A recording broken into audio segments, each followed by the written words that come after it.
Welcome to Inside the Deal. I'm Suzanne Stevens. With me today is Michael Cohen. Michael is a partner and antitrust specialist with Paul Hastings. Michael, you penned an article for The Deal recently on what we might expect from an Obama administration on antitrust. And certainly we've heard plenty about stepped up enforcement from the president-elect himself.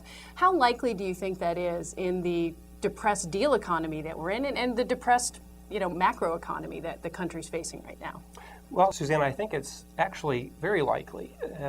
Historically, in a general sense, government enforcement, and Washington in particular, can be a bit countercyclical to a positive economy. Government tends to grow on economic downturns. Here we have a combination of factors that could contribute to that stepped-up enforcement that President-elect Obama talks about.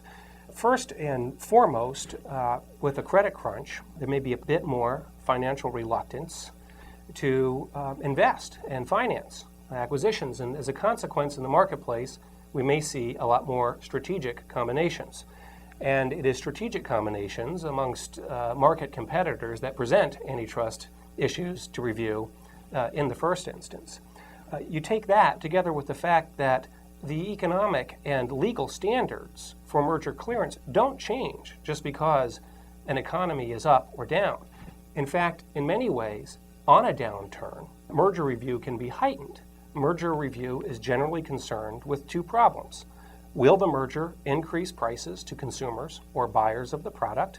And second, will the merger allow or make it easier for the remaining competitors to collude? Those two questions can get heightened scrutiny when the economy is otherwise depressed. Michael, there are a couple of cases I want to talk about that could, we think, have broader implications for antitrust going forward. And one of them is the Whole Foods FTC battle that's been ongoing. It's gotten a lot of attention. What are some of the broader implications you think we might see in terms of antitrust coming out of that case? Well, Suzanne, I can't talk about the merits of that case or the details of that case. But to answer your questions about the implications, I think there could be significant implications coming from the case. Whole Foods beef is with the FTC's process.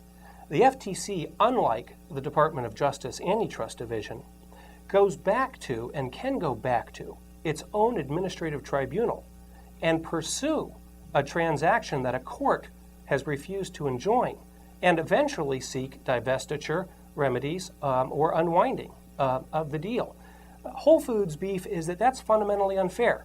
They're in an entirely different merger review process than had the coin at the beginning flipped over the Department of Justice Antitrust Division, where the court had the final word. The Antitrust Modernization Commission has said the two processes should be the same.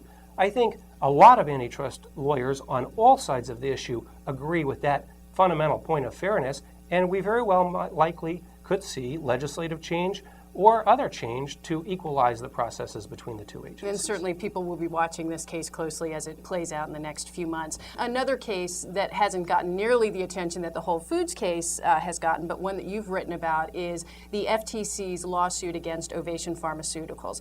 And in that case, the acquisition in question that the FTC is now challenging did not even meet the threshold for HSR merger review. So what message does that send to other companies who are doing deals that might not meet that threshold? I think the big message, Suzanne, is that any deal that has competitive implications, i.e. a deal that involves products or competitors with overlap, needs antitrust attention, regardless of the HSR thresholds. The HSR thresholds are simply reporting thresholds, and both the Antitrust Division as well as the Federal Trade Commission do look backs on transactions that are unreported when there is a competitive implication to the transaction. So companies need to be aware that that can happen. Absolutely. So you're expecting changes in antitrust, or at least stepped up enforcement. How quickly do you think we might see that based on the current economy that we're in? I think it probably has more to do with the speed to which the transition in the administration occurs than the economy. This administration seems to be quite poised for that transition. There is a very sophisticated team in place that is already paying attention. The rumor mills are flying as to who the next chiefs of the respective agencies will be. Realistically, I think you will not see folks in place with legs to start guiding the agencies until the second quarter. Michael Cohen with Paul Hastings, thanks so much for stopping by. Thank you, Suzanne. I'm Suzanne Stevens. Thanks for watching Inside the Deal.